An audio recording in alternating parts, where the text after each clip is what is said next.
The morning sun filtered through the tall windows of Adelaide Cottage, casting long shadows across the hardwood floors.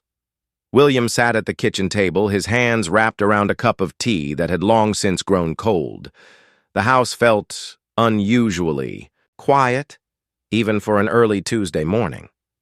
Kate was upstairs, he knew, sitting by their bedroom window, watching the gardens that she had spent so many peaceful hours tending.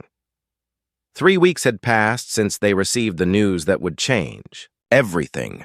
Kate's cancer had returned, more aggressive than before, and this time the doctors spoke in hushed tones about comfort rather than cure. The words still felt foreign in William's mind, like a language he refused to learn. Yet here they were, facing a reality that no amount of royal protocol or public duty could shield them from. Their children had left for school that morning with forced smiles and backpacks heavy with more than just books. George, now 16, carried himself with the weighted dignity of someone who understood too much too soon. Charlotte, 14, had kissed her mother's cheek with extra tenderness, her eyes bright with unshed tears, and Louis, 12 and still believing in miracles, had promised to bring home his best marks to make Mummy proud. William climbed the stairs slowly, each step echoing in the silence. He found Kate where he expected her, curled in the window seat with a soft blanket draped over her shoulders. She looked smaller somehow, more delicate, though her posture remained as graceful as ever. The morning light caught the auburn highlights in her hair, and for a moment he was transported back 25 years to when they first met at university. "The roses are blooming beautifully this year," Kate said softly, not turning from the window. Her voice carried the same warmth it always had, though it seemed to require more effort now. "I was worried about the ones by the gate, but they've come back stronger than ever." William settled beside her on the window seat, close enough to feel her warmth but careful not to disturb her careful positioning. The doctors had explained how important comfort had become, how every movement needed to be measured and gentle. "You always did have magic hands when it came to gardens," he replied, following her gaze to the blooms below. She turned to look at him then, and he saw in her eyes the same strength that had carried her through years of public scrutiny, through the challenges of raising 3 children in the spotlight, through every joy and sorrow of their shared life.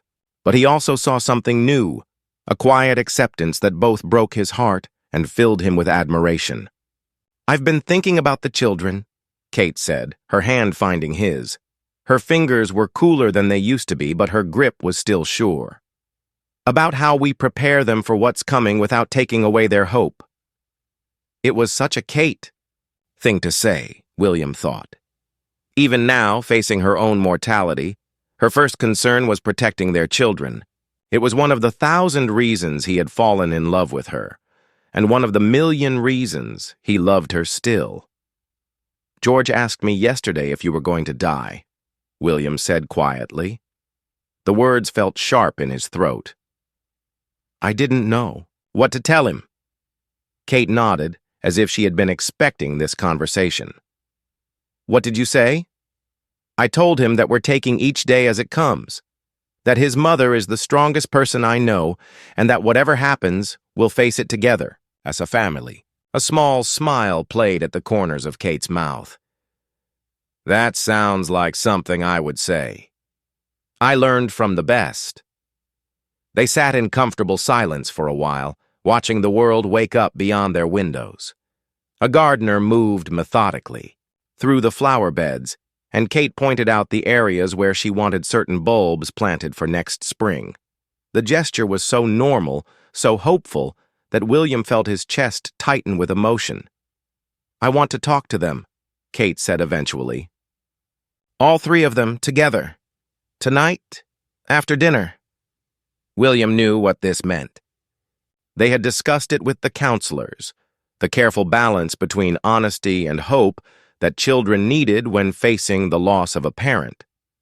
Kate wanted to begin preparing them, not for her death, but for living fully while she was still here.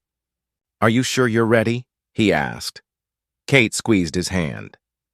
"I'll never be ready, Will. but they need to know that it's okay to be sad, and it's okay to be happy. They need permission to live their lives, not spend every moment worried about losing me. The wisdom in her words struck him anew. This was why she had been such an extraordinary mother, why their children were growing up with such grace and resilience. Kate had always understood that love meant preparing the people you cared about for independence, not dependence. I keep thinking about all the things I want to tell them, she continued. All the life lessons and bedtime stories and advice about first heartbreaks that I might not be here to share. Then we'll make sure they know, William said firmly. We'll write it down, record it, whatever you need. They'll carry your voice with them always. Kate leaned against his shoulder and he could feel some of the tension leave her body.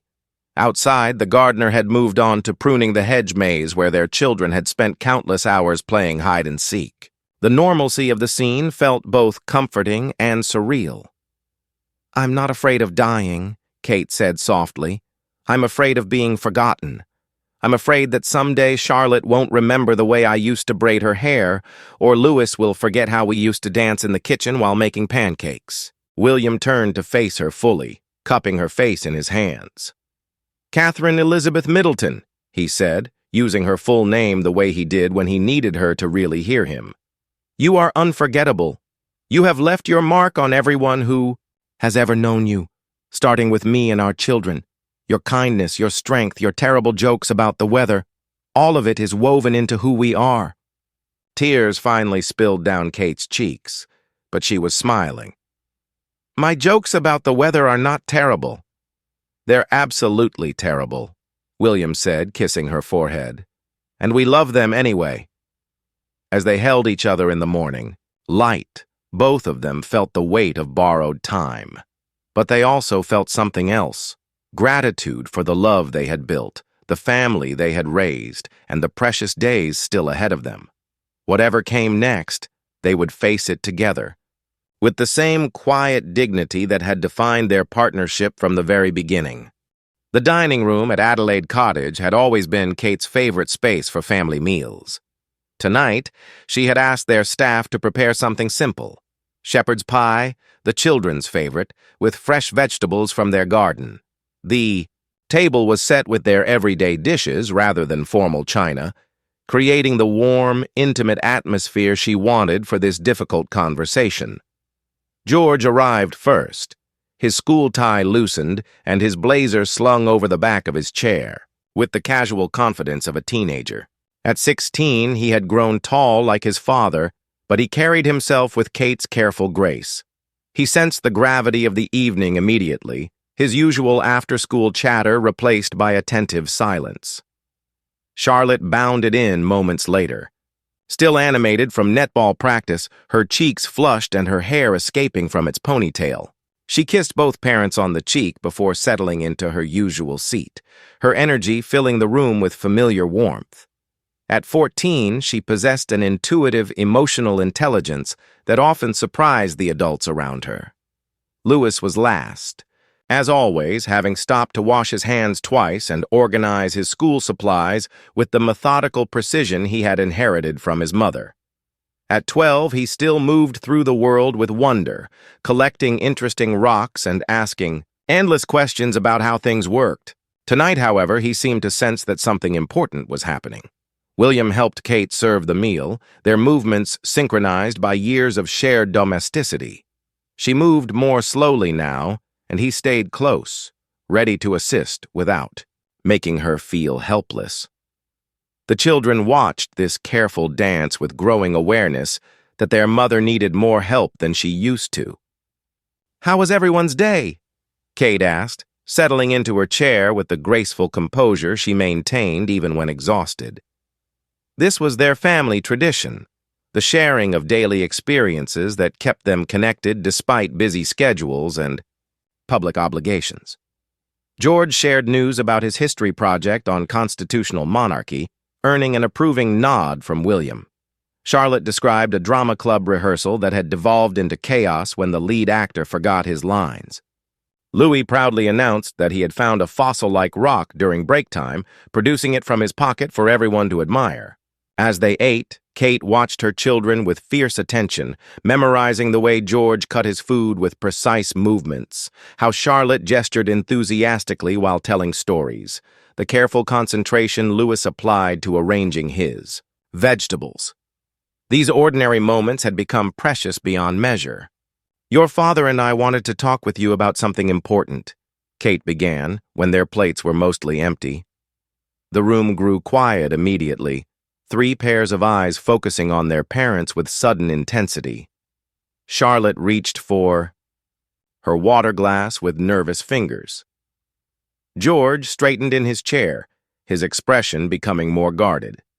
Louis stopped fidgeting with his napkin and gave his mother his full attention.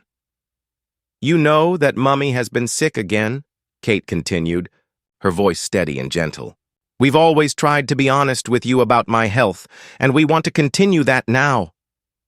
The doctors have told us that this time the illness is different," William added, his hand finding Kate's on the table. "It's more serious than before, and the treatments aren't working the way we hoped they would." The silence that followed felt enormous. George's face had gone pale, and Charlotte's eyes filled with tears she was trying hard to blink away. Louis looked confused, his young mind struggling to process what his parents were telling him. "Does that mean you're going to die?" Louis asked with the direct honesty that only children possess. His voice was small but clear. Kate felt her heart break and mend simultaneously at her youngest son's courage. "Sweetheart, the doctors think that might happen. Yes. But we don't know when, and we don't know exactly how things will unfold. What we do know is that we want to spend this time together as a family, making every day count." Charlotte's tears spilled over then, and she quickly wiped them away with her napkin. "How long?" she whispered. "We don't have a specific timeline," William said gently. "It could be months, or it could be longer. The doctors are still working to help Mummy feel as comfortable and strong as possible for as long as possible." George had been silent throughout the exchange, his jaw set in a way that reminded Kate painfully of her own father during difficult moments. Finally, he spoke. "What can we do?" The question was so mature, so practical, that Kate felt a surge of pride mixed with sadness that her oldest child was being forced to grow up too quickly. "You can keep being exactly who you are," she said. "Keep doing well in school. Keep playing football. Keep making us laugh with your terrible impressions of your teachers." "Those impressions are brilliant," George said with a watery smile. "Keep pursuing your dreams," Kate continued, looking at each of her children in turn. "Charlotte, keep acting and singing and bringing joy to everyone around you. Louis, keep asking questions about everything and collecting things that fascinate you. I want you to live full, happy lives." "But how can we be happy when you're sick?" Charlotte asked, her voice thick with tears.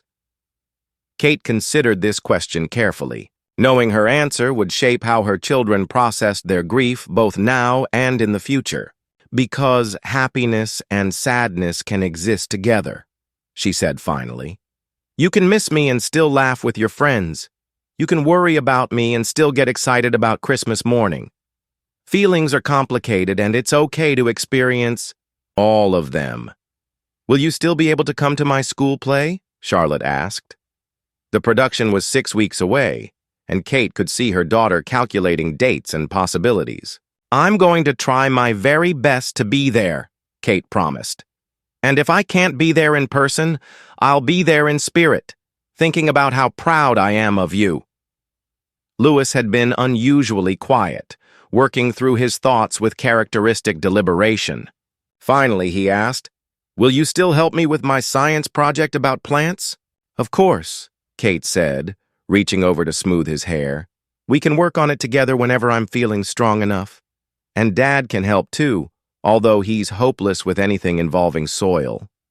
"I resent that characterization," William said, with mock indignation, succeeding in drawing giggles from all three children.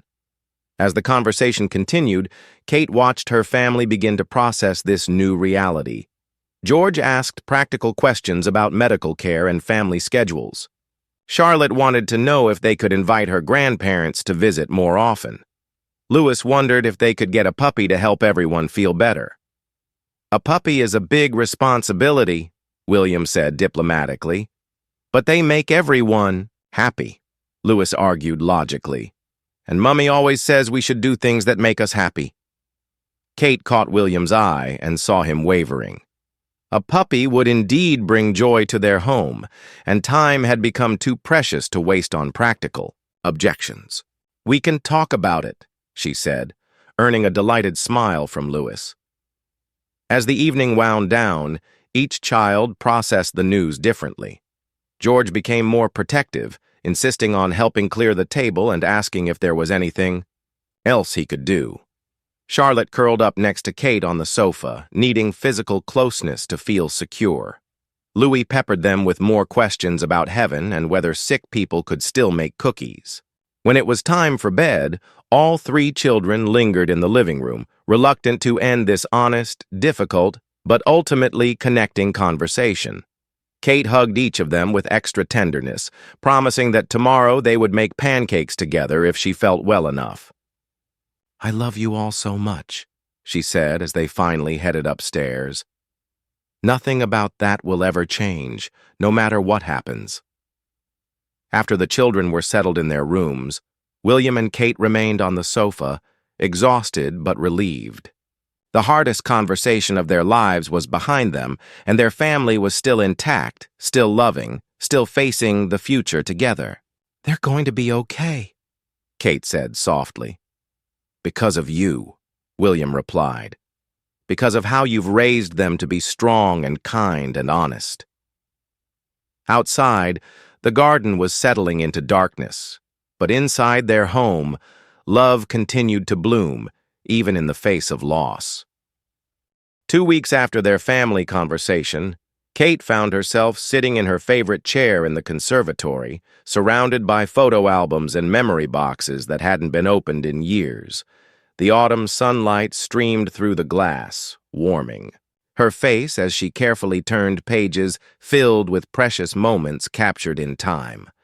William discovered her there when he returned from walking the new puppy, a golden retriever puppy named Sunny that Louis had successfully lobbied for. The dog had indeed brought unexpected joy to their household, his boundless energy and innocent enthusiasm providing moments of laughter even during the most difficult days.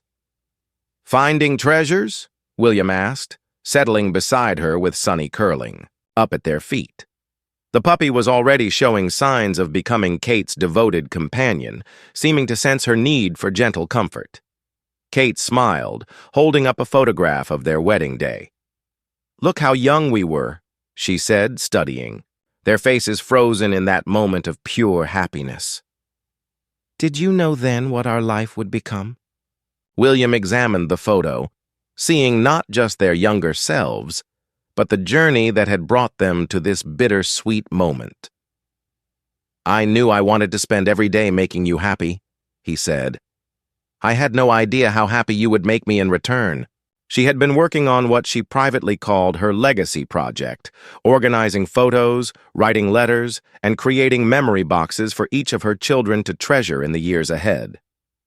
It was exhausting work, both physically and emotionally, but it felt essential. "I started a journal for Charlotte," Kate said, showing him a beautiful leather-bound book filled with her careful handwriting. "All the things I want her to know, about growing up, about friendship, about believing in herself, the conversations we might not get to have." William's throat tightened as he glimpsed page after page of his wife's wisdom, preserved in her elegant script. She was giving their daughter a piece of herself that would endure long after her voice was no longer there to guide and encourage. "And this is for George," she continued, indicating a wooden box filled with letters sealed in envelopes marked with future dates. "For your 18th birthday, for your wedding day, when you become a father." He's growing up so fast, and he needs to know that being strong doesn't mean hiding his feelings. For Louis, she had created a science journal filled with experiments they could do together, along with explanations about the natural world that fascinated him so deeply. Each page was illustrated with her own sketches, creating a personalized textbook of wonder that only a mother could write. "The doctors said I need to start thinking about my final wishes," Kate said quietly, her fingers tracing the edge of a photo of all 5 of them taken during their last family holiday in Scotland. "About the service. About what I want people to remember." William had been dreading this conversation, but he understood her need to maintain control over the narrative of her life and death. Kate had always been thoughtful about how her actions affected others, and she approached her own mortality with the same consideration. "I don't want it to be sad," she said firmly. "Obviously, people will grieve, but I want the service to celebrate the life we built together, the work that gave my life meaning, the joy our children brought to the world." She had already spoken with the children about this in her gentle, age-appropriate way. They would help choose music that reminded them of happy times together. Charlotte wanted to read something she had written about her mother's kindness. George had asked to carry one of the readings. Even Louis wanted to participate, perhaps by selecting flowers from their garden. "I want people to wear colors," Kate continued. "Bright colors that represent hope and life.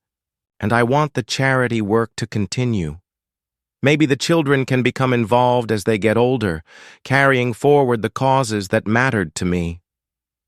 William listened to his wife plan her own farewell with the same grace and attention to detail she had brought to every other significant event in their lives. She was thinking about everyone else's needs, everyone else's healing, even as she faced her own mortality. "What about the private moments?" he asked gently. "What do you need? For yourself?" Kate considered this question carefully. She had been so focused on taking care of everyone else that she hadn't fully examined her own emotional needs. "I want time," she said finally. "Time to tell each person in my life what they've meant to me. Time to watch the children just being children without them worrying about me watching.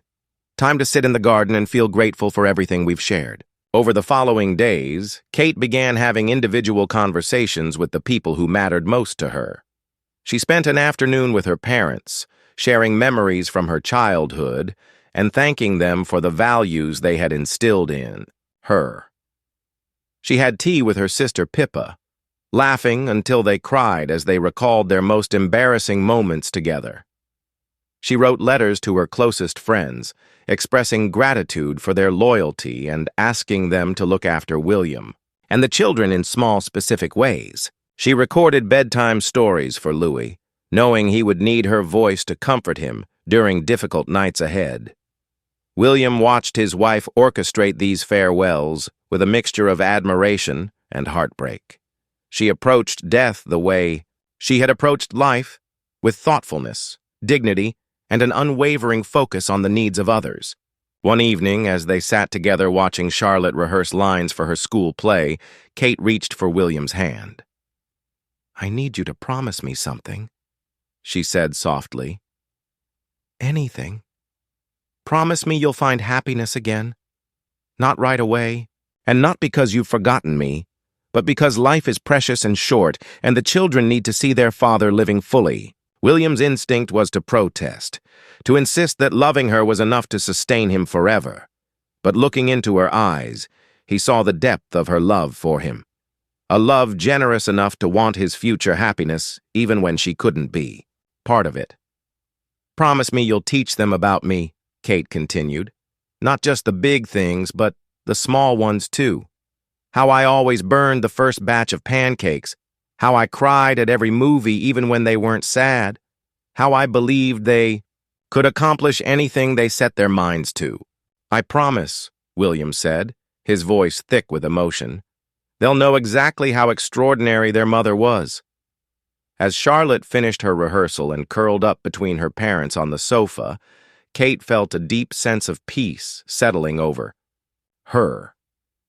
She was running out of time, but she was using the time she had left to build bridges between the present and the future, ensuring that love would continue to connect them all, even when she was no longer physically present. Outside their windows, the first frost of autumn had touched the garden, but the roses Kate had tended so carefully were still blooming, their beauty undiminished by the changing season.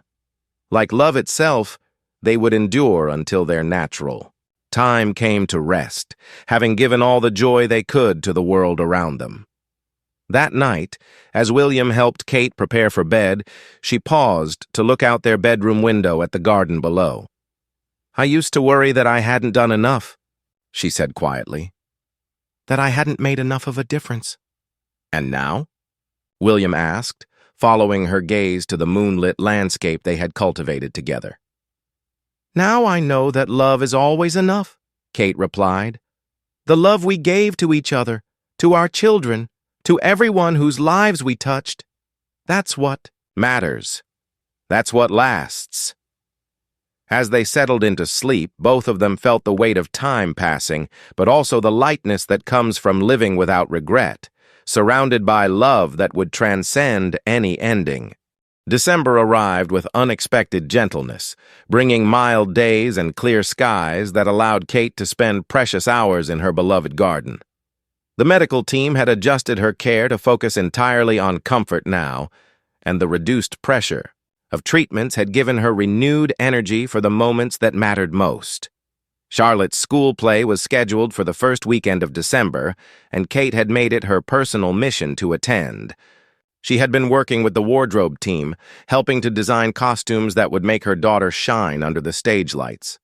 Despite her weakening condition, her eye for detail and natural sense of style remained sharp.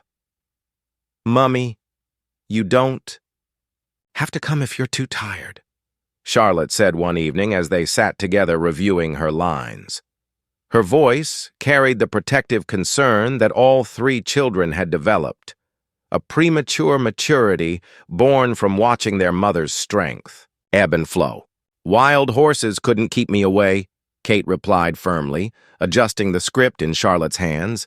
"This is your moment to shine, and I intend to be there cheering louder than anyone else in the audience."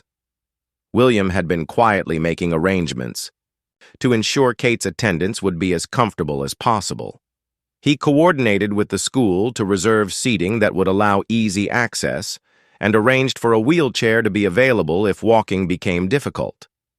Kate had initially resisted these accommodations, but eventually accepted them as practical necessities rather than signs of defeat.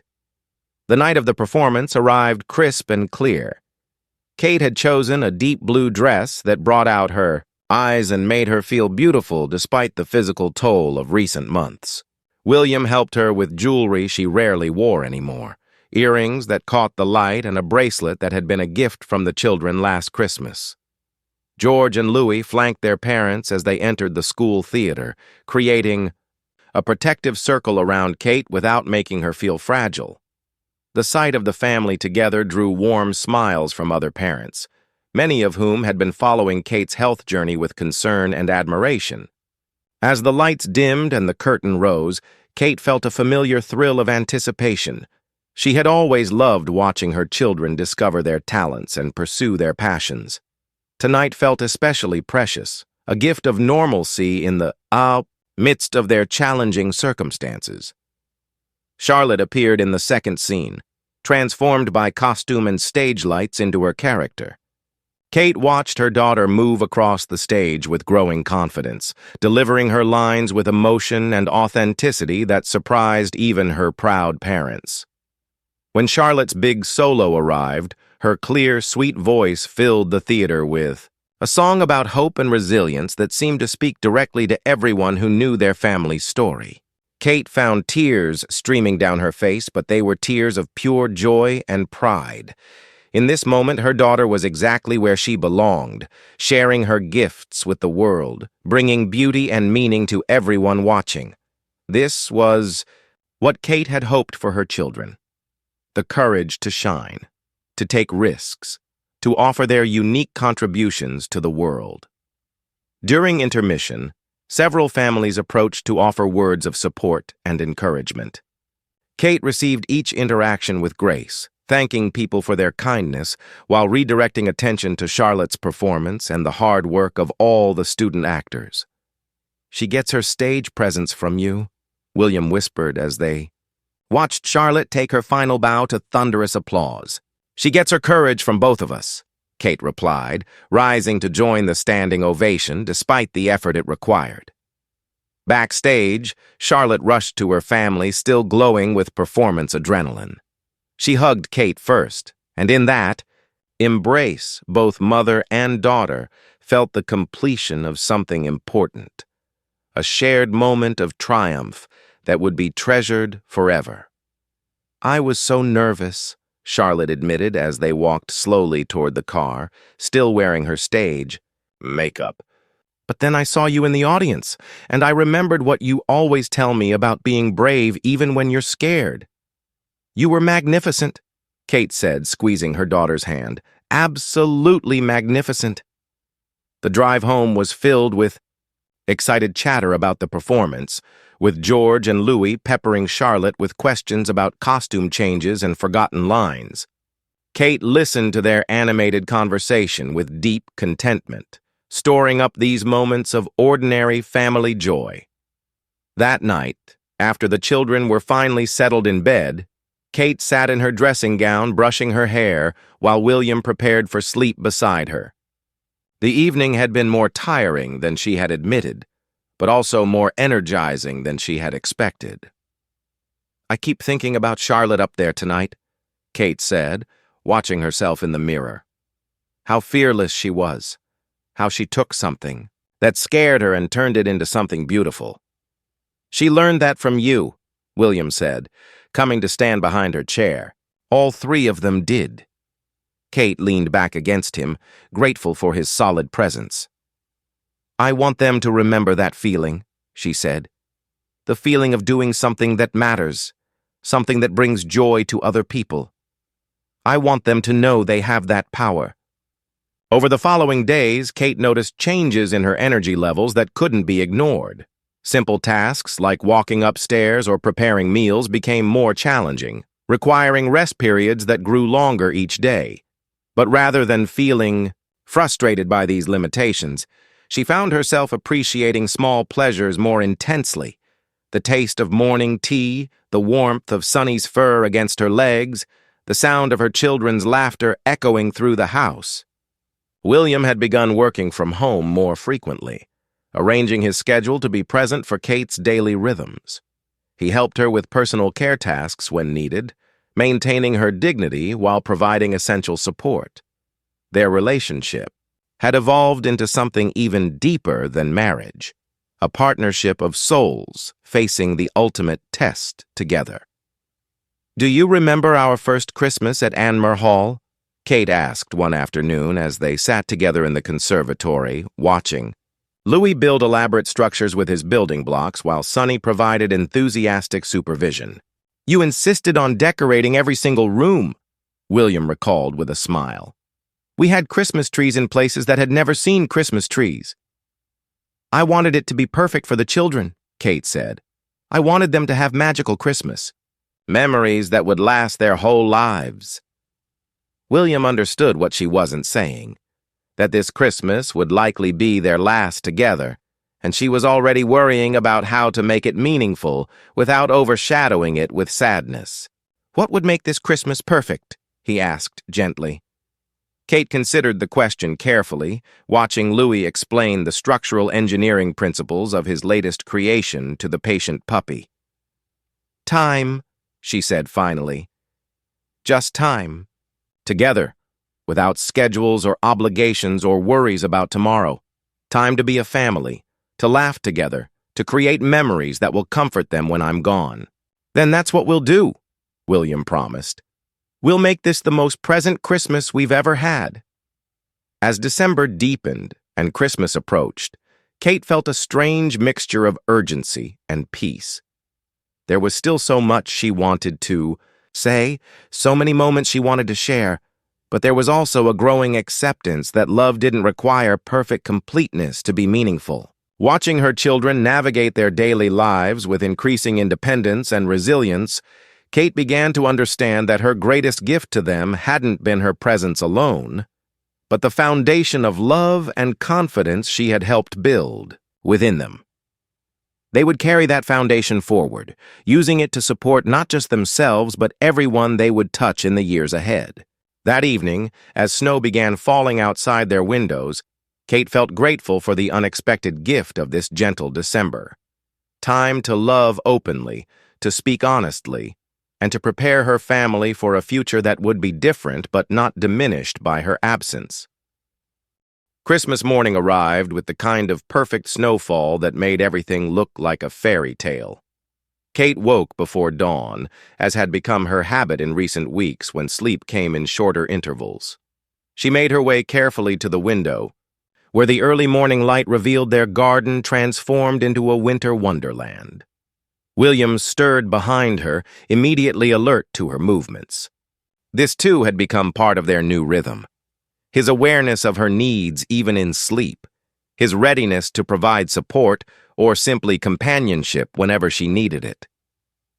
"Merry Christmas," he said softly, joining her at the window. "Merry Christmas," she replied, leaning against him as they watched the snow continue to fall. "It's perfect, isn't it? Like the world dressed up just for today." They could already hear stirring from the children's rooms, Louis's excited whispers, Charlotte shushing him to let their parents sleep longer, George's deeper voice joining. The conversation about when it would be appropriate to wake their parents. Kate smiled at these familiar sounds of Christmas morning anticipation. "Should we put them out of their misery?" William asked, though he was reluctant to end this quiet moment alone with Kate. "5 more minutes," Kate said, savoring the peace before their day filled with the beautiful chaos of family celebration. "I want to remember this. Just us, watching the snow, knowing our children are happy and excited just down the hall." When they finally emerged from their bedroom, they found all 3 children waiting in the hallway, dressed in their Christmas pajamas and vibrating with barely contained excitement. Sonny had somehow escaped from Louis's room and was adding to the festive energy by racing in circles around the group. "Finally!" Louis exclaimed, though his complaint was undermined by his delighted grin. "We've been waiting forever!" "Forever being approximately 20 minutes, George added dryly, but his eyes were bright with the same anticipation he'd carried into Christmas morning since childhood. Charlotte had positioned herself near Kate, ready to offer support if needed, while trying not to make her mother feel watched or fragile. This careful balance had become second nature to all the children, protecting Kate while preserving her independence. The living room had been transformed overnight by William and the children, who had spent Christmas Eve arranging presents and adding final decorative touches. The tree, decorated with ornaments collected over years of family traditions, stood majestically in the corner, surrounded by carefully wrapped packages. Kate settled into her favorite chair, wrapped in the soft, cashmere throw the children had given her last Christmas. From this vantage point, she could watch her family's joy unfold while conserving her energy for full participation in the moments that mattered most. The gift exchange that followed was filled with laughter, surprise, and the particular warmth that comes from people who know each other's hearts intimately. George had saved money from his part-time job to buy Kate a beautiful silk scarf in her favorite shade of blue. Charlotte presented her with a framed collage of family photos accompanied by handwritten notes about favorite memories they shared. Louis's gift was perhaps the most touching, a hand-drawn comic book featuring Super Mom, a character who possessed the power to make everything better with her hugs and her legendary chocolate chip cookies. Each page showed Supermom solving different family crises with love and wisdom, clearly inspired by countless real moments from their family life. Kate held the comic book with trembling hands, overwhelmed by her youngest son's perception of her strength even during her illness. "This is the most wonderful thing I've ever received," she said, her voice thick with emotion. "Supermom is very honored to be featured in such an important story." William's gift to Kate was more subdued but equally meaningful, a leather-bound journal with pages of thick, cream-colored paper. "For your thoughts," he said simply. "Whatever you want to write, whenever you want to write it." Kate understood the deeper meaning. This wasn't just a journal, but an invitation to continue creating legacy pieces for their family, to capture thoughts and wisdom that could be treasured long after her voice was silent. The children's gifts from their parents had been carefully chosen to support their individual interests and dreams. George received photography equipment to support his growing passion for capturing the world around him. Charlotte found art supplies and a set of plays by her favorite dramatists. Louis discovered a junior microscope kit that would feed his endless curiosity about the natural world. But the most important gift was one they created together throughout. The gift of presence, of being fully engaged with each other without the distractions of technology or outside obligations. They played board games that devolved into laughter when Louis changed the rules to his advantage. They built an elaborate blanket fort in the living room that even Sonny approved of for afternoon napping. Kate had insisted on preparing Christmas dinner herself, with assistance, but not replacement. Moving slowly through their kitchen, she orchestrated the meal with the same attention to detail she had always brought to family celebrations. William stayed close, chopping vegetables and stirring sauces under her direction, while the children rotated through to help with smaller tasks. "The secret to perfect roast potatoes," Kate explained to Charlotte as they worked together, "is letting them rest in the fat for exactly the right amount of time. Too short and they won't crisp properly. Too long and they become greasy." These small lessons in cooking and homemaking had taken on new significance. Kate was passing down not just recipes but traditions, ensuring that her children would be able to recreate the flavors and rituals that made their house feel like home. When they finally gathered around the dining table, the meal was perfect. Not because it was technically flawless, but because it was prepared with love and shared with gratitude. Kate looked around at her family, William carving the turkey with ceremonial gravity, George explaining the historical significance of Christmas pudding, Charlotte acting out different characters from her recent play, Louis providing running commentary on which food Sonny would prefer if dogs could eat Christmas dinner. "I want to say something," Kate said as they paused between courses. The table grew quiet, all eyes focusing on her with the attentive love that had characterized their family throughout this difficult season. "This has been the most precious Christmas of my life," she continued, her voice steady and clear. "Not because the gifts were expensive or the food was fancy, but because we've been completely present with each other. We've laughed together, worked together, and created memories that will last far beyond today." She paused, gathering her thoughts and her courage for what she needed to say next. "I want you all to know that no matter what happens in the coming months, no matter how our family changes, Christmas will always be magical because of the love we share.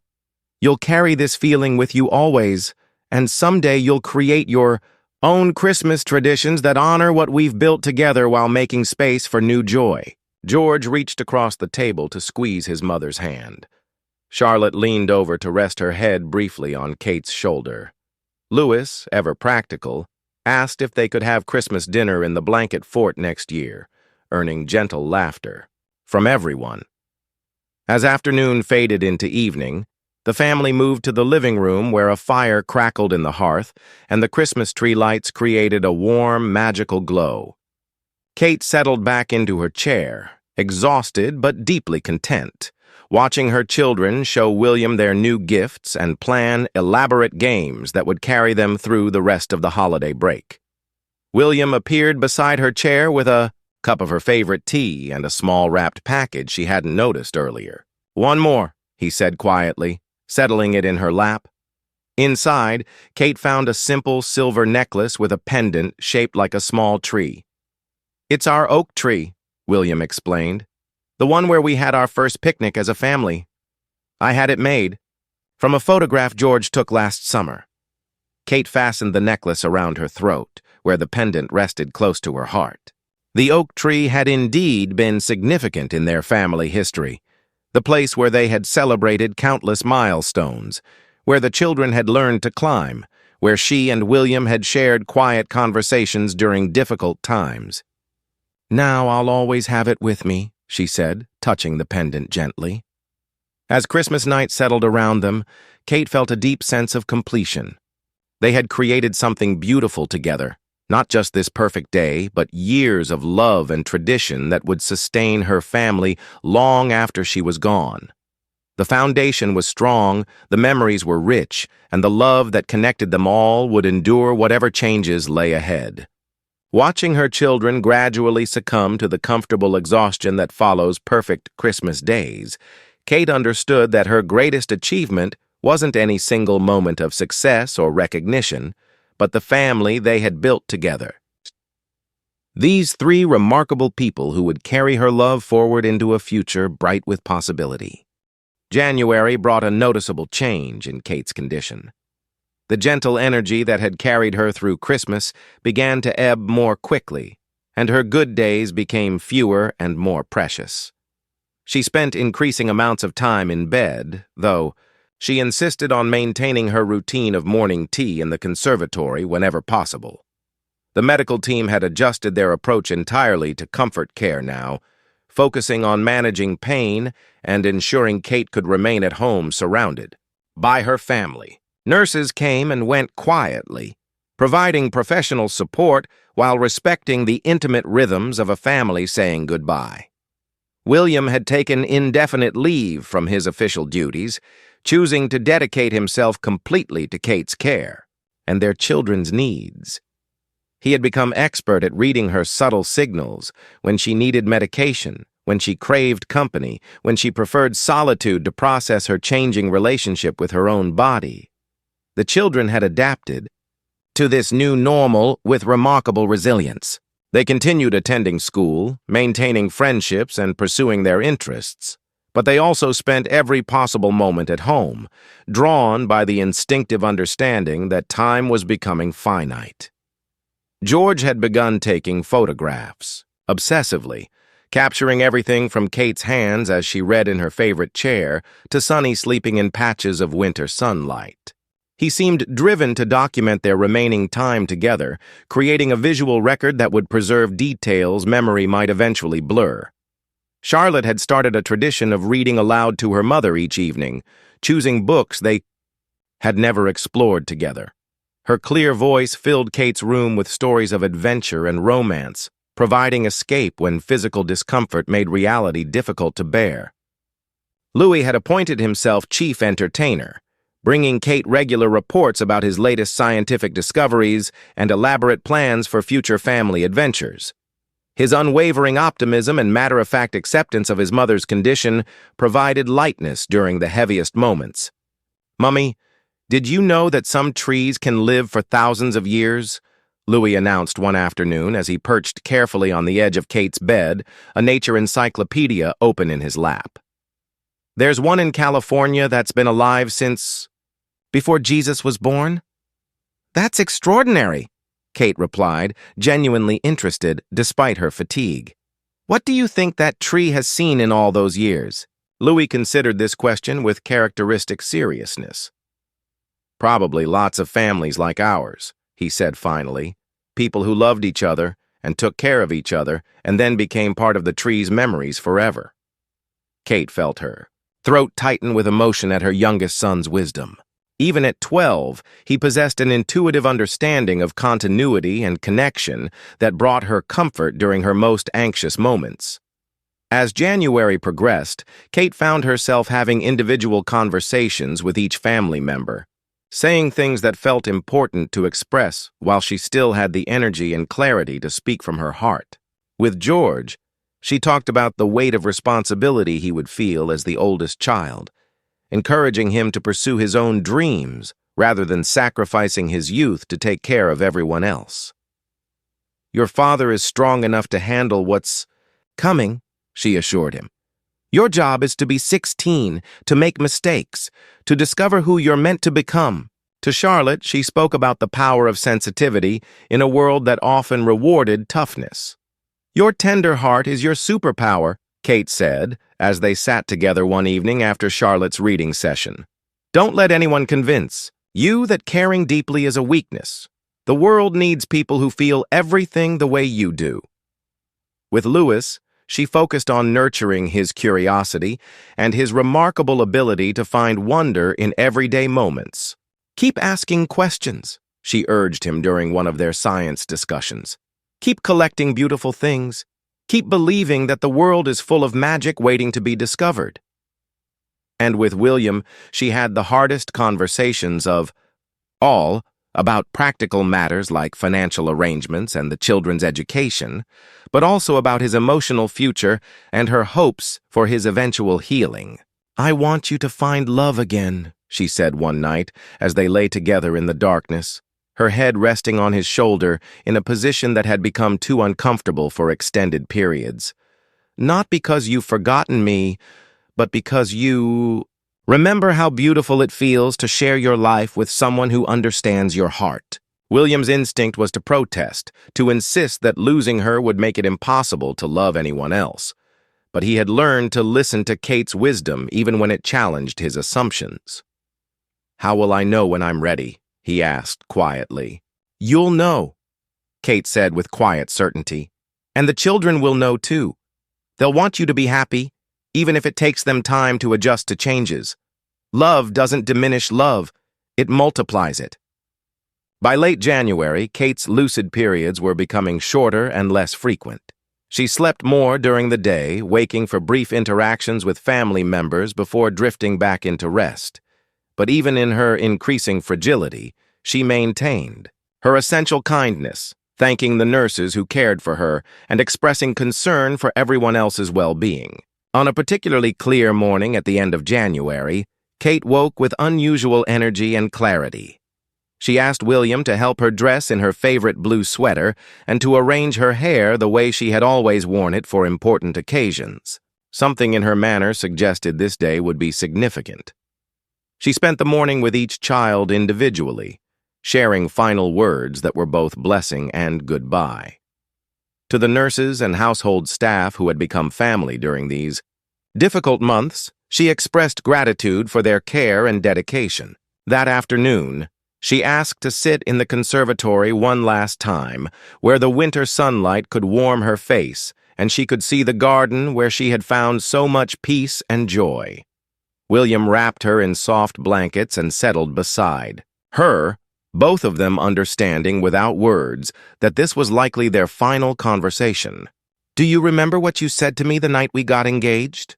Kate asked, her voice barely above a whisper but clear and peaceful. "I said I wanted to spend every day of my life making you happy," William replied, taking her hand gently in his. "You did," Kate said, smiling with the radiant joy that had captivated him from their first meeting. "Every single day, even the difficult ones. Especially the difficult ones." They sat together in comfortable silence, watching the winter garden and listening to the sounds of their children playing somewhere in the house. Sunny dozed at Kate's feet, providing the warm, living comfort that animals offer instinctively during times of transition. As the afternoon light began to fade, Kate felt a deep peace settling over her.